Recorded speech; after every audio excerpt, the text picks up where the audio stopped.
Pagpapala po sa ating lahat at salamat sa Panginoon dahil sa technology, tayo maaaring magniig kahit man lamang sanda-sandali sa mga araw na ito.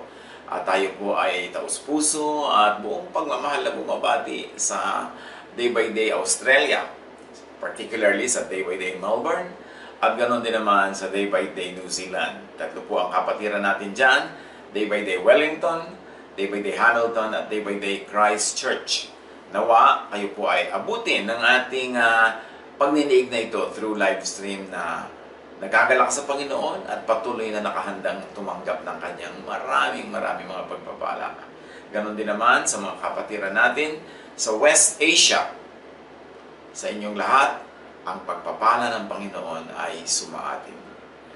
Naging kagawian na natin sa mga panahon na ito na tayo nagsasama-sama, nagpa-fellowship through live stream, ay nagbabahagi tayo ng mga leksyon mula sa Biblia. At ngayon, ganyan din ang ating gagawin para magkaroon ng lasting fruits ang panahon ng pananatili natin sa ating mga tahanan habang pinararaan natin itong sitwasyon na narito ngayon sa ating harapan. Ang pag-aaral natin ngayon, pinamagatan nating Lockdown Jonah. Jonah 1:1. Ang aklat na ito ay naglalaman ng mensahe ni Yahweh sa pamamagitan ni Jonas na anak ni Amittai. So sa simula pa lang alam nating merong message itong kwento at may malinaw na messenger si Jonah. At maya-maya makikita nating meron ding malinaw na tatanggap ng message na ito. Tayo na nagbabasa ngayon, matagal na lumipas ang panahon, ay nakikibasa, tumitingin sa kwento nila, sa message para sa kanila, kaya hindi natin dapat biglang i-appropriate at angkinin ang lahat ng mga detalye ng kwentong ito, bagamat meron tayong pwedeng matutunan at mai-apply sa ating buhay ngayon. Jonah 1:1-2. Isang araw, sinabi sa kanya ni Yahweh, "Pumunta ka sa Nineveh na isang malaking lungsod, at sabihin mo sa mga taga roon na umabot na sa aking kaalaman ang kanilang kasalanan." So may malinaw na object, Nineveh, isang malaking lungsod. Pero hindi sinabi sa atin kung ano ang kasalanan. But obviously, sinabi yun kay Jonah at yun ang kanyang mensahe na dapat ay dalhin sa city na ito. The Jewish religion had its set definition of sins. So kung ano man yung pinag-uusapang particular sin na yan, lingid sa atin ngayon, pero sa kanila alam nila yon. Because sa Jewish scriptures, may malinaw na covenant or usapan between the Jews and Yahweh. So merong particular and clear, malinaw na parties involved. At pagka sa usapan na yan, sila'y lumabag, may katumbas na parusa ang mga bawat paglabag. Pero remember, yan ay usapan between a certain people and nation, in that case, the Jewish people, and Yahweh. Sila ang nag-uusap, nakikibasa lang tayo. But with Jesus, mabuti pa sa simula pa lang malinaw ito, iba na ang usapan. There's a new covenant. May bagong usapan at merong bagong kausap sapagkat ang kausap ng Diyos sa new covenant with Jesus, hindi na lang mga Jew, kundi all believers in Jesus and all those who will believe. Kaya nga ang mensahe, hindi na lang para sa Nineveh, hindi lang para sa Israel, hindi lang para sa mga Jews who were in Babylon, in particular, kundi now, ang mensahe ay para sa Jerusalem, Judea, Samaria, and ends of the earth.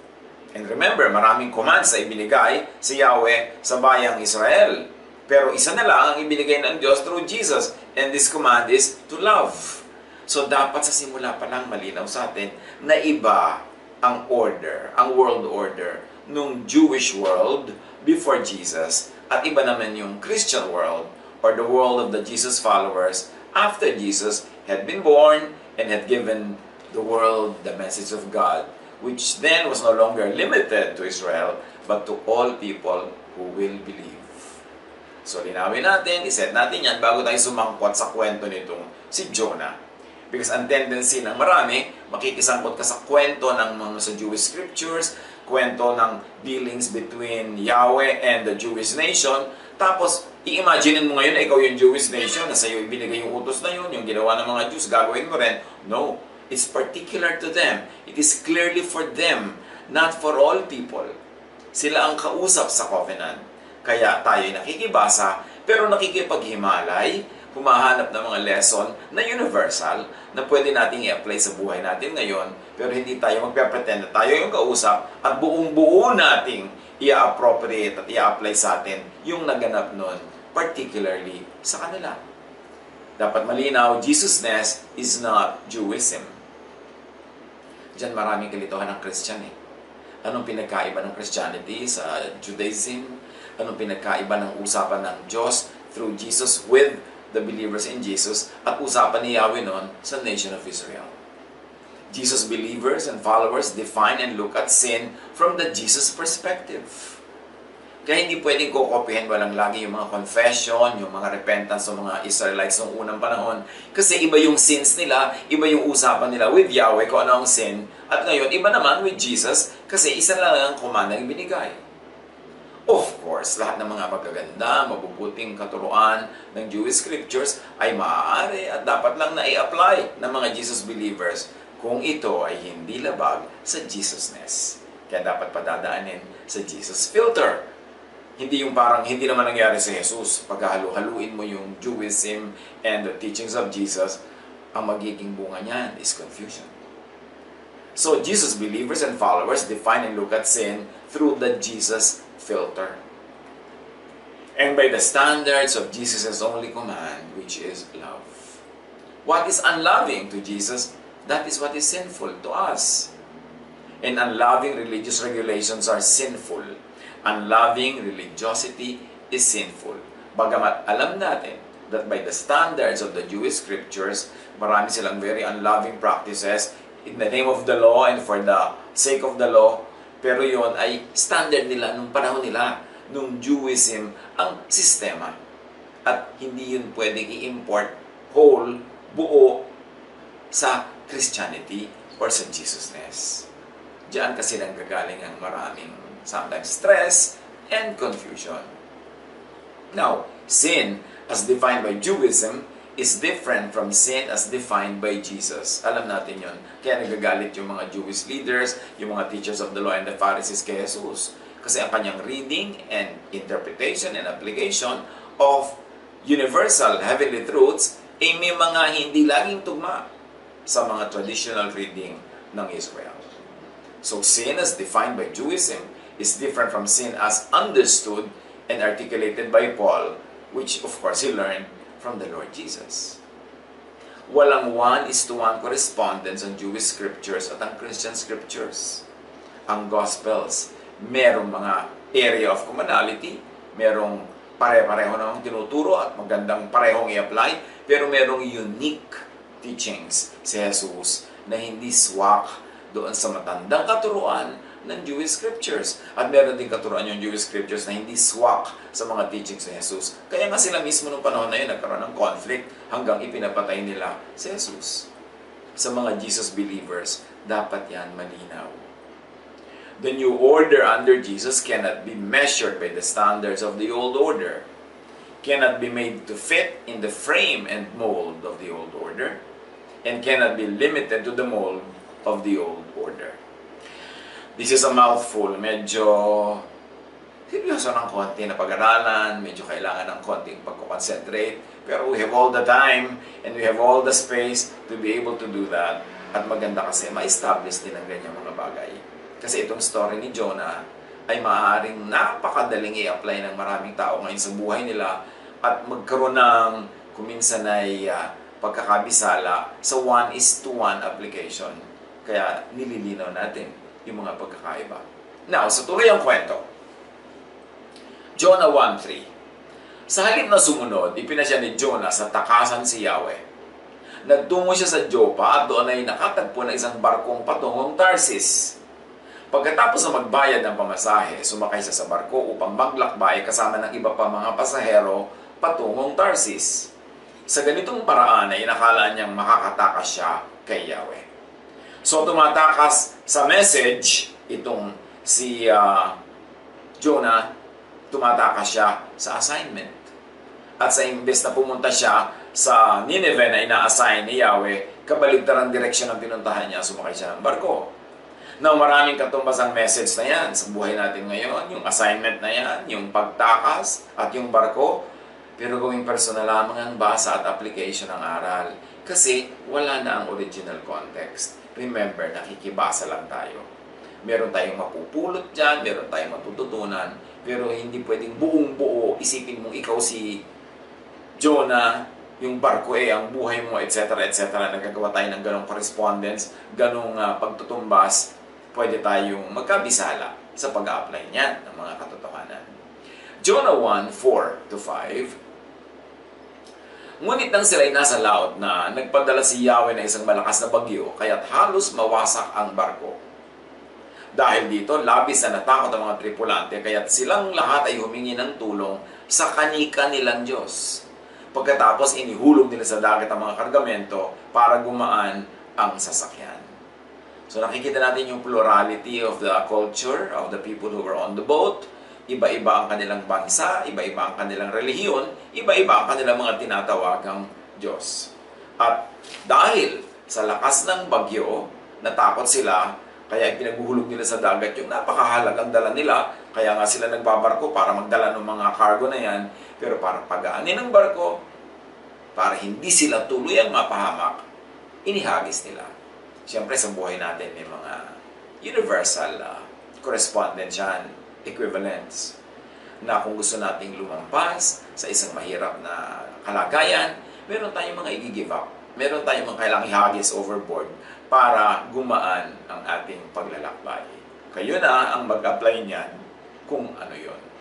Ano ang pwede natin at dapat nating i-give up sa mga sandaling ito para gumaan ang ating paglalakbay at makarating tayo sa ating paroroonan.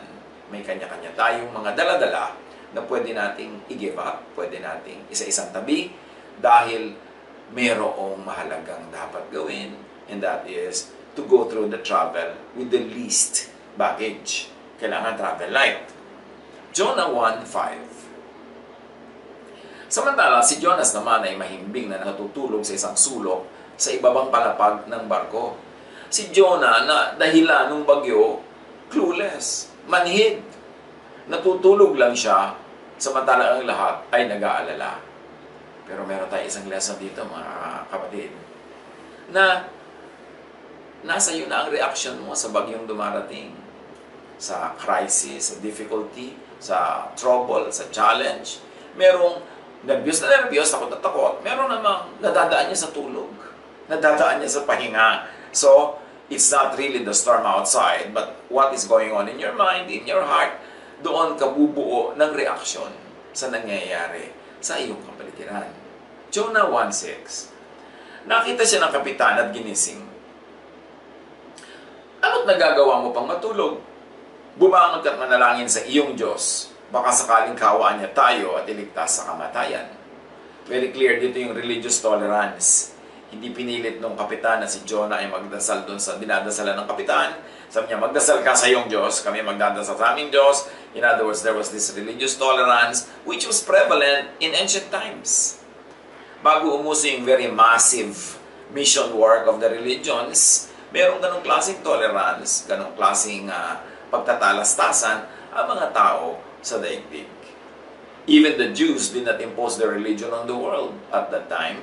Kanila lang yon, hindi nila yon ipinipilit sa iba. Jonah 1:7-12. Nag-usap-usap ang mga tripulante. Magpalabunatan tayo para malaman natin kung sino ang dahilan ng lahat ng ito. Gayon ang kanilang ginawa at nabunot ang pangalan ni Jonas. So nabisto na si Jonas ang dahilan ng bagyo. Kaya kinausap nila. Sabihin mo sa amin kung sino ang dapat sisihin sa nangyayaring ito. Anong ginagawa mo rito? Saan bansa ka galing? Taga saan ka? At anong lahi mo? Sumagot si Jonas, ako isang Hebreo na sumasamba ako kay Yahweh, ang Diyos ng kalangitan na lumikha ng dagat at ng lupa.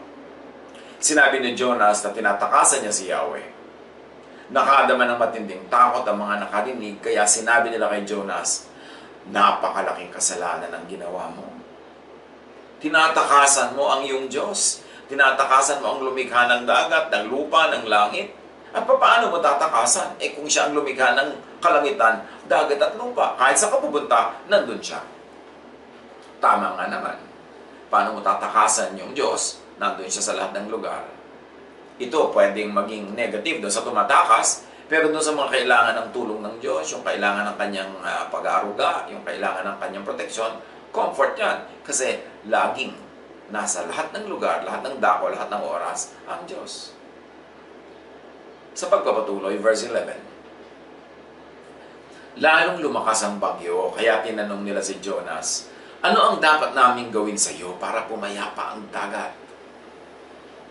Ihagis ninyo ako sa dagat at papayapa ito. Alam kong ako ang dahilan, kaya nagkaroon ng ganito kalakas na bagyo, sagot niya. Maraming nadaramay, pero tandaan natin, tulad ng inuulit-ulit ko kanina, gawing personal ang pagbasa. Baka naman dahil sa dumadaan at challenge sa ating paligid, ihagis nyo ang inyong biyanan sa bintana. No? At angkinin nyo yung kwento, mag-assign kayo kung sino si Jonah, kung sino yung dapat ihagis. Doon ang sinasabi kong lagi mag-ingat. Kaya ang pag-apply mo lang dapat dito, personal eh. Hindi mo i-apply sa iba. Yung tingin mo, nakahulugan ito, i-apply mo sa buhay mo, pero hindi mo dapat itong ipilit sa iba kasi chances are you will have mistakes in making such correspondence. Kasi nakikibasa lang tayo ng kwento. Ang kukuhanin lang natin ay yung universal truths, pero yung particulars niyan, sila yun, kanila yun, hindi tayo yun. So sabi ni Jonas, ihagis niyo ako. Di bali na ako malunod dyan, mamatay ako, maliligtas naman kayo. So, gawin nyo na yan. Jonah 1:13. Gayon pa man, sinikap ng mga tripulante na itabi ang barko. Ngunit wala silang magawa sapagkat lalong lumalakas ang bagyo. So sinabi na ni Jonah doon sa mga kasama niya kung paano papatahimikin ang barko, hindi pa rin sumunod yung mga kasama niya. Ang sinunod nila yung kanilang bait, yung kanilang awa kay Jonah. Kaya sinikap naman nila dahil sila naman yung mga sailors na gandahan pa at galingan pa ang pagpapaandar ng barko. Pero lalong lumalakas ang barko, walang magagawa ang skill nila against this natural calamity that was happening. They tried to not to have to throw Jonas on the water. So nakita nyo, kahit kani-kanino silang tumawag ng mga Diyos-Diyos nila, may universal kabaitan at kabutihan sa puso nila. Kasi lahat ng tao ay nilikha ng Diyos. Nagkaroon lang ng mga religious differences nung lumaon, at yan ay hindi ibig sabihin na hindi na sila pinag-aharian ng tunay na kabaitan at kabutihang loob ng Diyos. So this was kind-heartedness of non-Jews, which was very clearly articulated in this story. John 1:14. Kaya't nanalangin sila kay Yahweh ng ganito, o pati sila nakidalangin na rin kay Yahweh. Yahweh, huwag po ninyo kaming hayaang mamatay dahil sa gagawin namin sa taong ito. Huwag po ninyo kaming parusahan kung mamatay man ang taong ito. Kayo po, Yahweh, ang may pananagutan dito. So, alam nila na si Yahweh ang gumagawa ng nangyayaring bagyo na yon, at nanalangin sila, sige po, sabi ng taong ito, ihagis namin siya sa tubig, gagawin namin, pero huwag po kayo magalit sa amin, huwag nyo kami papatayin dahil dyan, dahil kayo naman daw po ang gumawa ng bagyong ito, at ang kailangan nyo talaga itong si Jonah, hindi naman kami. So eto, ibibigay na namin sa inyo sa tubig, para huwag nang madamay pa ang maraming mga tao. So nakindasal sila. Jonah 1:15-16. Pagkasabi nito, binuhat nila si Jonas at inihagis sa dagat. Agad namang pumayapa ang dagat. Ito yung sinasabi sa panalangin na tinuturo ni Jesus eh. Sundin ang loob mo dito sa lupa, gaya ng nasa langit. So nung nasunod ang kalooban ni Yahweh, napigilin ang paglalakbay nitong si Jonah palayo dun sa kanyang misyon, tumahimik ang bagyo. Pag pinaghari ang kalooban ng buong Diyos sa lupa, tatahimik ang lahat. Yes, dapat nating hanapin kung anong pwede nating gawin, i-contribute, anong mga dapat nating ihagis na baggage, anong dapat nating gawing paghagis ng sarili natin siguro sa tubig para bumalik tayo sa will of God, sa plano ng Diyos, sa mission binibigay niya, pero gagawin natin yun personal. Hindi natin i-impose sa iba yung ating mga personal interpretations. Dahil dito, nagkaroon sila ng matinding takot kay Yahweh, kaya sila'y nag-alay ng handog at nangakong maglilingkod sa Kanya. So yung mga kasabay nitong si Jonah sa barko, naging believers bigla. Nag-alay pa sila ng mga handog at may mga panata pa sila na nga kung maglilingkod sa kanya. And this is probably a conversion by fear. Dahil lang natakot. Ang hindi natin alam kung tahimik na yung barko, tutok din pa ba nila yung sinabi nila habang natatakot sila. Kaya kung minsan, yan naman ang disadvantage ng conversion na pinuwersa dahil lang natakot yung tao.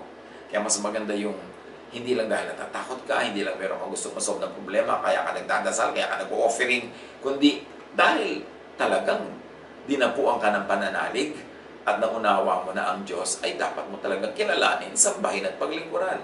Pero hindi lang dahil natatakot ka.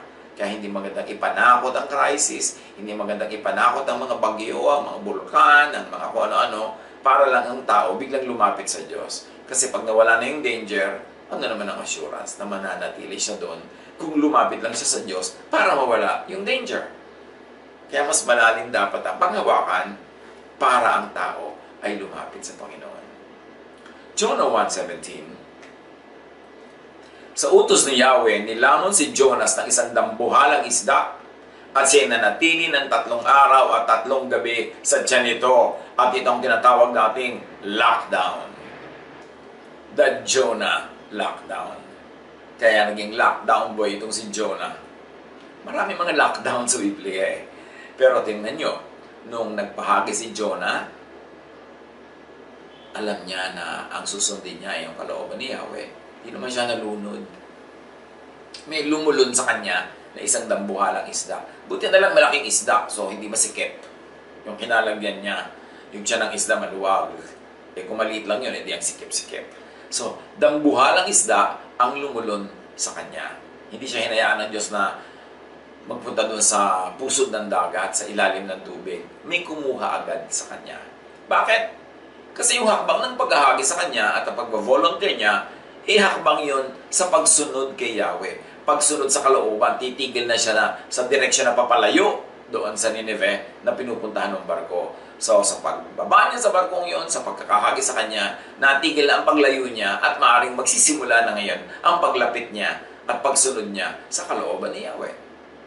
Jonah 2:1-2. Habang si Jonah ay nasa tiyan ng isda, nanalangin siya ng ganito. Yahweh, nang ako'y nasa kagipitan, nanalangin ako sa inyo at sinagot ninyo ako. So, lockdown pushed Jonah into praying, into reflection na nangyayari siguro ngayon sa napakaraming tao sa buong kapaligiran. Dahil na lockdown, dahil na quarantine, dahil may mga bagyo, dahil may mga ganyan nangyayari, ayan tuloy naging madadasalin. Maganda naman yan, kasi sa hindi ka magdasal at least. Pero dahil sa lockdown, siya ay natulak na maging mapanalanginin at maging mapag-isip. Jonah 2:2-6. Mula sa daigdig ng mga patay, ako'y tumawag sa inyo at dininig ninyo ako. So, ang tingin na niya sa ngayon, he was as good as dead. Kasi nga parang symbolically, nalibing siya, nasa ilalim siya ng tubig. Dahil siyempre, yung isda na yun, lumalago yun. Doon sa loob ng tubig, hindi naman sa ibabaw. Dahil ang laki-laki nun. Itinapon ninyo ako sa kalaliman, sa pusod ng karagatan. Nabalot ako ng malakas na agos ng tubig at malalaking alon ang sa akin ay tumabon. Akala ko'y malayo na ako sa inyo at hindi ko na kailanman makikitang muli ang banal mong templo. Hinigop ako ng kalaliman hanggang sa tuluyang lumubog. Napuluputan ang aking ulo ng mga halamang dagat. Ako'y bumaba sa paanan ng mga bundok sa libingan ng mga patay. So Jonah went through a sinking, hopeless feeling at ine-express niya ito sa kanyang dalangin. Jonah 2:6, ngunit mula ro'y buhay mo akong iniahon, O Yahweh. So iniahon siyang buhay. Nang mararamdaman kong malalagot ng aking hininga, naalala ko kayo, Yahweh. Ako'y nanalangin at mula sa banal niyong templo, ako'y inyong narinig. Napakaganda ng realization nitong si Jonah. At sabi niya, halos malalagot na lang ang aking hininga, doon ko kayo naalala, Yahweh. Nanalangin ako. At dininig niyo ako. Yan, meron tayong universal lesson dyan. Na kahit pa nga napilitan na lang tayo magdasal dahil may panganib, dahil may discomfort, merong inconvenience, dasal pa rin yun, effective pa rin yun, at diringgin pa rin yun ng Diyos. But pray in a personal context. Yung may kasalanan ka, akuin mo yun, ilapit mo sa Diyos, pero huwag mong i-assign yung kasalanan sa iba, huwag mong ituro yung iba na sila may kasalanan ng mga nangyayari. Gawin mo lang personal. Ito ang tinutukoy natin na personalin mo lang yung application. Push to the brink, hanggang matauhan, yun ang nangyari kay Jonah. Chapter 2, 8 to 9. Ang mga sumasamba sa mga Diyos-Diyosan ay hindi nagiging tapat sa iyo. Kung nag-judge pa itong Jonah ng iba, kung ang tinutukoy niya, yung makasama niya sa barko, open nga yung puso ng mga yun, nag-open nga kay Yahweh, at mabubuting loob sila, yun nilang ihagis itong si Jonah. Pero ito yung mga kuminsan ay attitude ng mga religyoso, yung naniniwala sila naglagi ang tama, sila naglagi ang maka-Diyos, o inungkat pa niya yung mga tao may ibang paniniwala. Ngunit aawit ako ng pasasalamat at sa inyo'y maghahandog, sabi niya. Tutuparin ko ang aking mga pangako, O Yahweh, na aking tagapagligtas. So itong si Jonah nagkaroon ng balik-loob sa Diyos dahil sa lockdown. Again, maganda ito na ating kapulutan ng aral. Kung ang pagbabalik natin sa loob sa Diyos ay dahil sa lockdown, hindi may blessing na ibinigay sa atin ng lockdown na ito.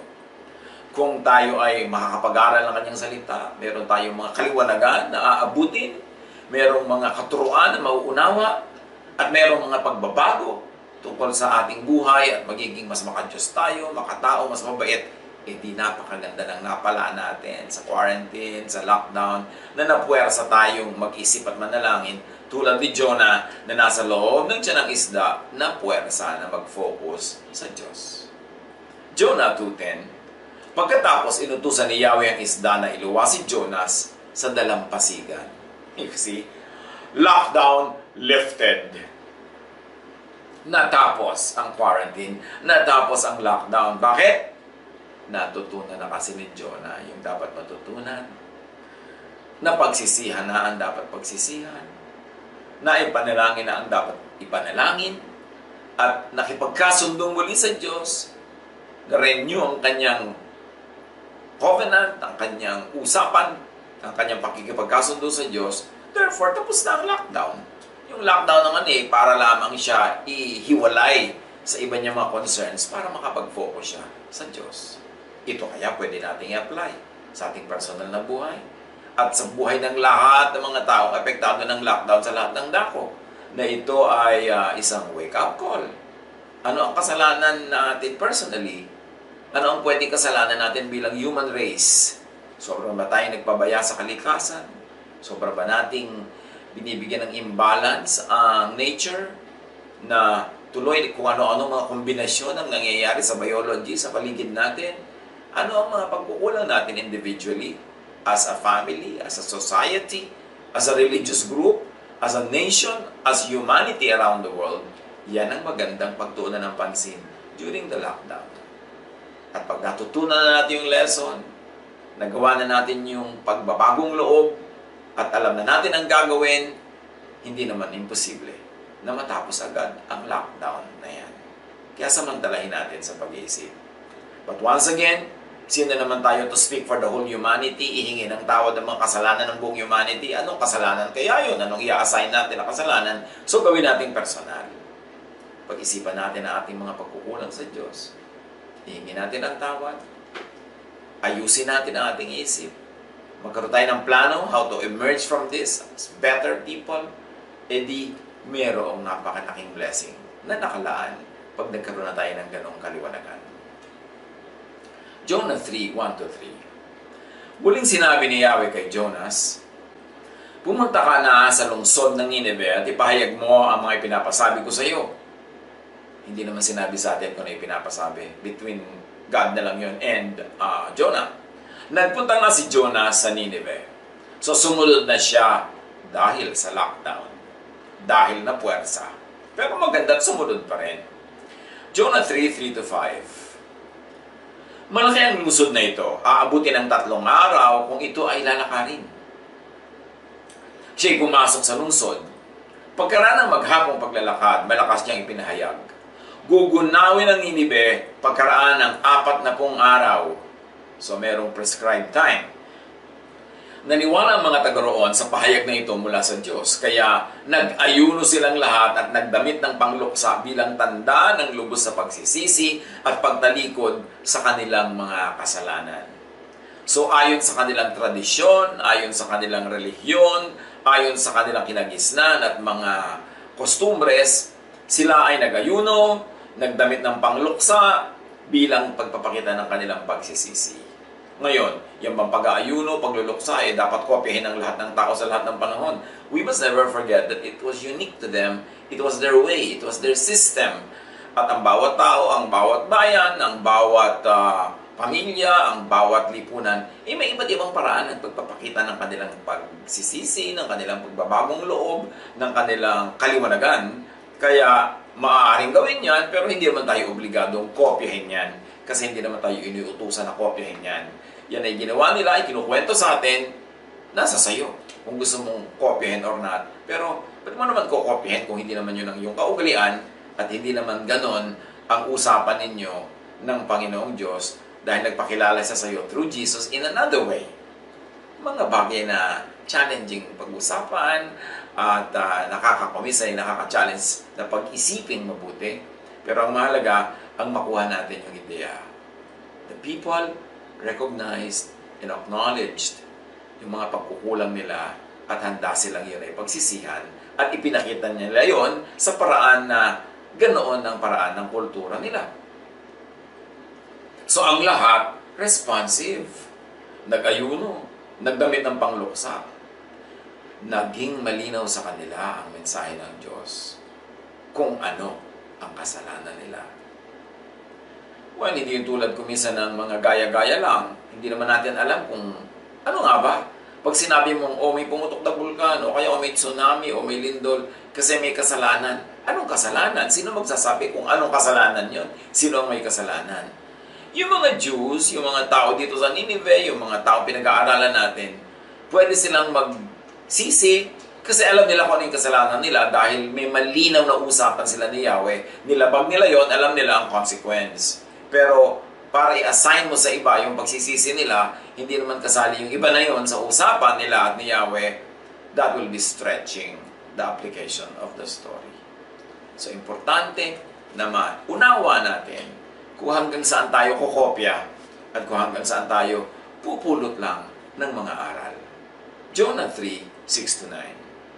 Nang mabalitaan ito ng hari ng Nineveh, bumaba siya sa kanyang trono, naghubad ng balabal, nagdamit ng pangluksa, at naupo sa abo. So this is the supreme person in that city. Nagpakita siya ng humility. Handa rin siyang magbagong loob at handa siya na gawin kung ano ang dapat para matigil na yung nakaambang panganib laban sa kanilang lungsod.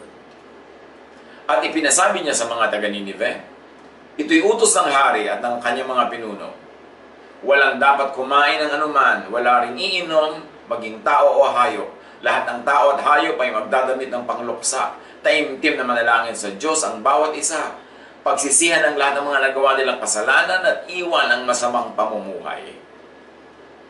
Baka sa parang ito'y mapawi ang galit ng Diyos, magbago siya sa kanyang pasya, at hindi na niya ituloy ang balak na pagpatay sa atin. Again, this is unique to them. It was their way of expressing their repentance. Kung kukopyahin ba natin ito o hindi, well, it's your personal liberty to choose. Gusto mo bang gawin yun? Gusto mo bang mag-ayuno? Personal. Pero hindi mo pwedeng ipilit sa iba. Kasi again, kwento nila yan ay kinukwento sa atin. Hindi naman sinabi sa ating gayahin natin at i-apply natin sa bawat suliranin na ating kinakaharap. Pero, we can apply personal liberty kung anong approach nyo tungkol dyan. So, ang hari at ang buong syudad na tauhan, nagpa siyang magbagong loob at magbalik loob sa poong may likha. But we should take note that an ancient Jewish and religious approach ang ginawa nila. Hindi lahat ng tao, sa lahat ng lugar, sa lahat ng dako, ay obligadong ganun din ang gawin. Jonah 3:10.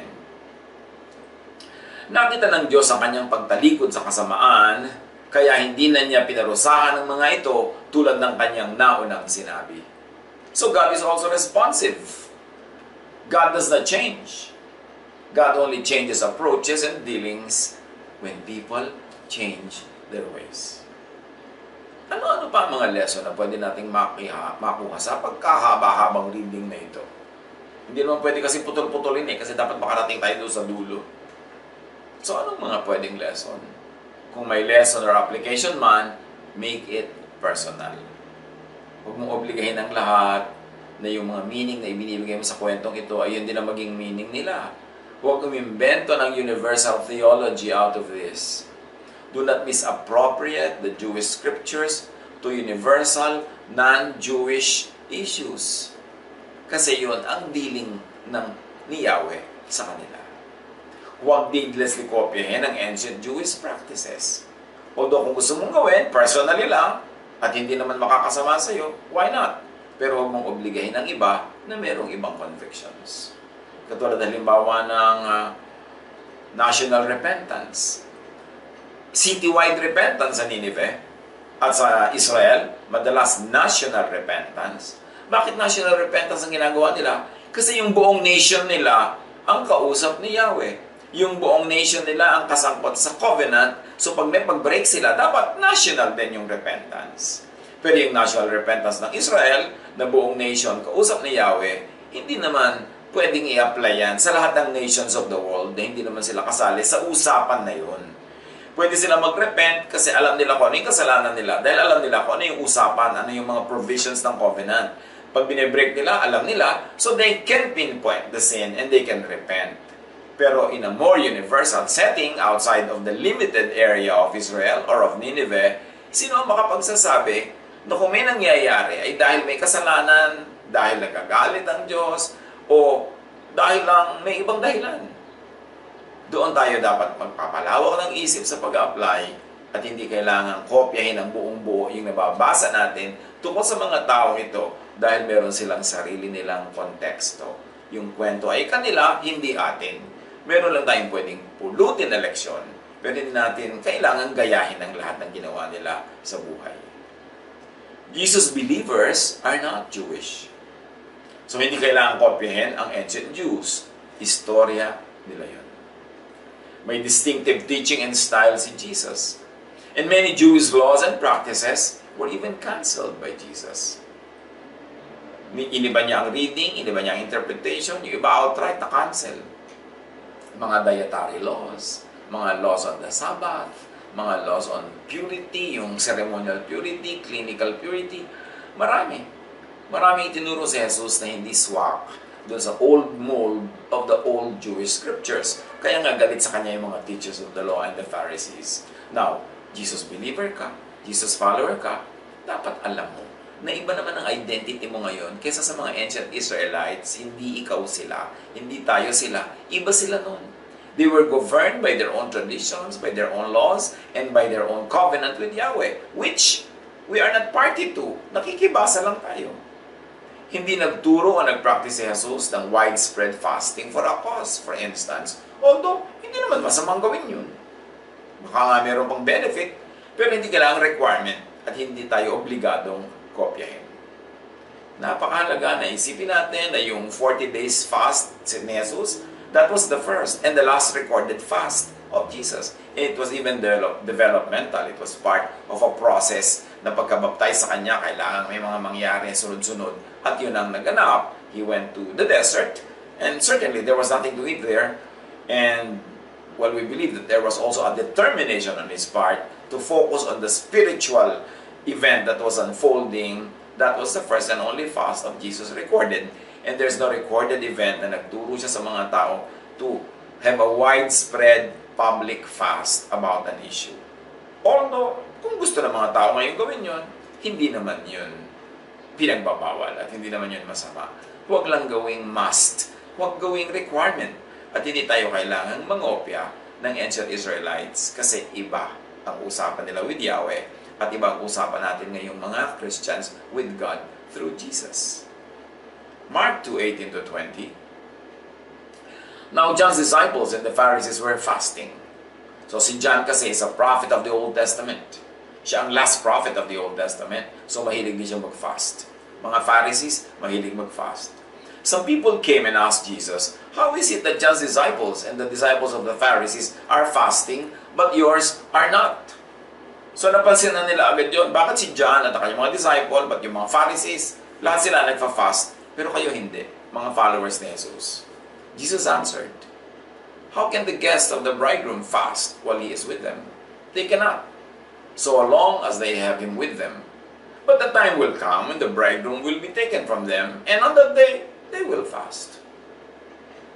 Pero ang sabi ni Jesus, "I will never leave you, I will never forsake you, I will even send the Holy Spirit to be with you." So, kailan naman nawala yung bridegroom? Kailan naman nawala? So, lagi natin kasama si Jesus. Matthew 28:20, sabi niya, "And surely I am with you always, to the very end of the age." So, lagi natin kasama ang Panginoon. So, sabi niya, kasama pa nila ako, hindi sila magfa-fast, hindi kailangan, kaya hindi niya require itong fasting. If fasting helps people to focus on prayer, sometimes biologically, physically, meron ding nagagawang chemical changes sa body, nagiging mas receptive tayo sa spiritual activity, why not? Go ahead and fast. If you have a conviction to fast, go ahead and fast. Kaya lang huwag natin i-require sa iba yun. Gawin lang nating personal yung conviction. Kasi wala tayong panghahawakang turo ni Jesus para igiit at ipilit yan sa iba. So, kanya-kanyang conviction. Kung may lockdown sa personal na buhay, lahat tayo ngayon may lockdown, pero gawin nating personal yung application. Seek and return to God. Pray. Makipag-ayos, makipagkasundo sa Panginoon. At sa mga taong malapit sa atin, clarify kung ano ang babaguhin at susundin. Tulad ng ginawa ng mga marino na nakasakay sa barko, katulad ng ginawa ni Jonah na nasa loob ng tiyan ng isda, nilinaw niya sa kanyang sarili at sa Diyos kung anong gagawin niya, anong susundin niya, at ano ang babaguhin niya sa kanyang buhay. At pag natapos ang lockdown, keep your end of the bargain. Keep your commitment. Baka naman mamaya pag natapos na yung lockdown, nakalimutan na ulit ng mga tao magdasal, makalimutan na uling mag-live stream para pag-aralan ng mga salita ng Diyos at magkanya-kanya naman takbuhan sa ating mga kung anong pinaggagawa. Nawa, itong lockdown na ito, itong mga karanasan natin, may we emerge out of it better. Better persons, better believers of the Lord, better followers of Jesus. At bagamat, syempre, marami na tayong pwedeng iwaksi sa mga naobliga tayong paggagawain dahil naka-lockdown. Pero nawa, merong patuloy na magagandang kaugalian, magagandang realizations at habits na kahit matapos ang lockdown, itutuloy natin at yun ang magiging permanent blessing sa atin among many ng ganitong inconvenience na nararanasan ng napakarami. Nawa ang particular story ni Jonah, pakapulutan natin ng universal truths na pwedeng i-apply sa ating buhay ngayon, pero hindi natin kailangan kopyahin lahat ng detail kasi buhay niya yon, dealing yun sa kanya ng Diyos, at hindi tayo obligang kopyahin ang lahat ng ginawa niya. God bless you, and may you be a blessing to everyone na kasama niyo sa lockdown.